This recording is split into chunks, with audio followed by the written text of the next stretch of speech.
Bonjour, aujourd'hui on va voir l'adulte surdoué, apprendre à faire simple quand on est compliqué, de Monique de Kermadec.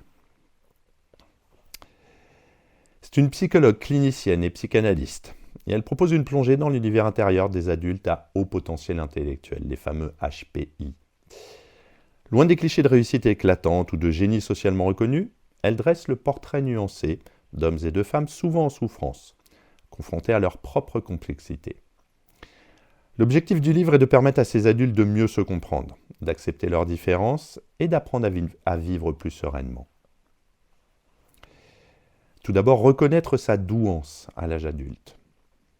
De nombreux adultes découvrent leur haut potentiel tardivement, parfois à la faveur d'une crise personnelle, d'un burn-out ou lors d'un diagnostic d'un enfant HPI. Monique de Kermadec souligne combien cette prise de conscience peut bouleverser les repères.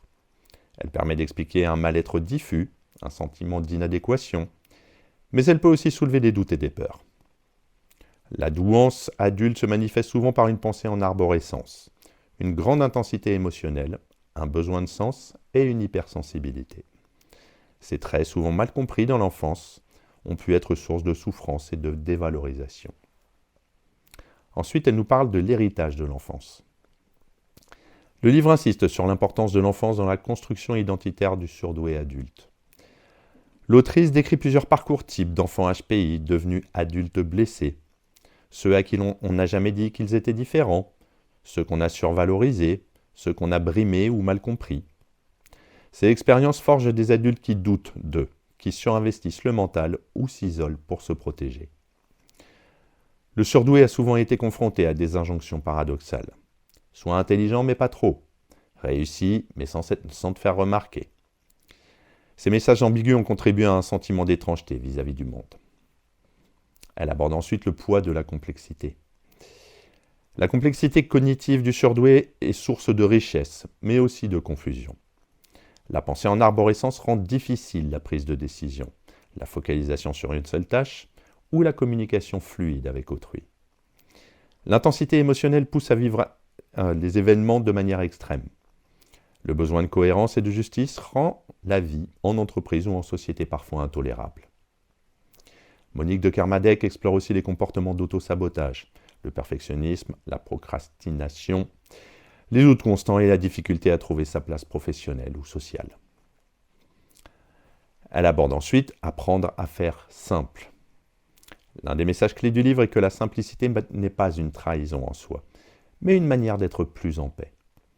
L'autrice encourage le lecteur à sortir de la rumination, à oser l'imperfection, à prendre soin de soi et à s'autoriser à exister pleinement.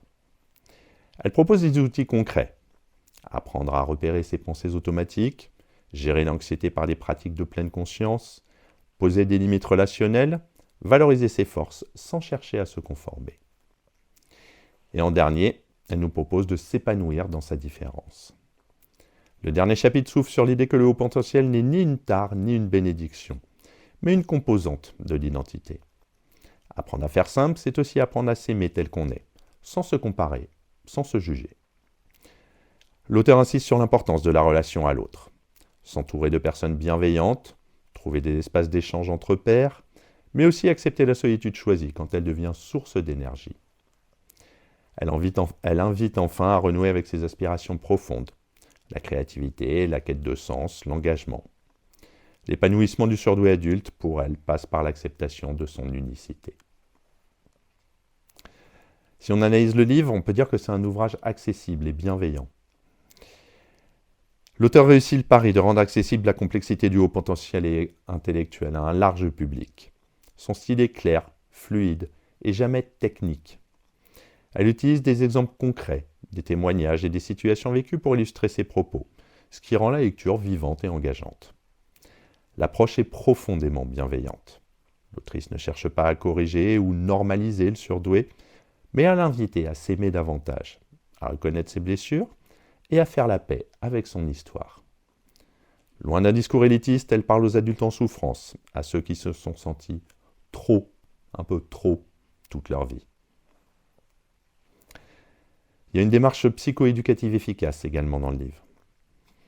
Il alterne entre théorie et outils pratiques, ce qui le rend utile pour le lecteur en quête de compréhension, mais aussi d'action. Il permet d'identifier les mécanismes internes, de relier les expériences passées à la souffrance actuelle et d'envisager des pistes d'évolution. L'autrice emprunte à la fois à la psychanalyse, à la psychologie cognitive et à la psychothérapie. Elle montre bien la diversité des profils HPI, sans les enfermer dans une catégorie figée.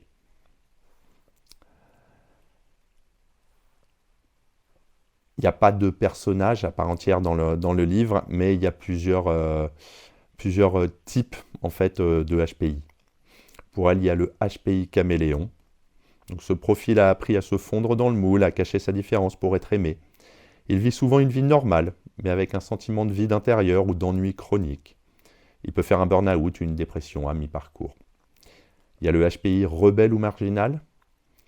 Ce surdoué, donc, refuse les normes, quitte les institutions, change souvent de travail ou de lieu de vie.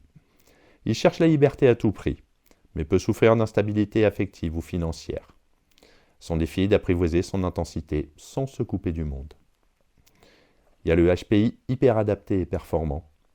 Alors lui, il excelle dans ses études, il grimpe les échelons rapidement, mais ressent une grande solitude et une difficulté à se connecter émotionnellement. Il peut sombrer dans l'addiction au travail ou le perfectionnement excessif.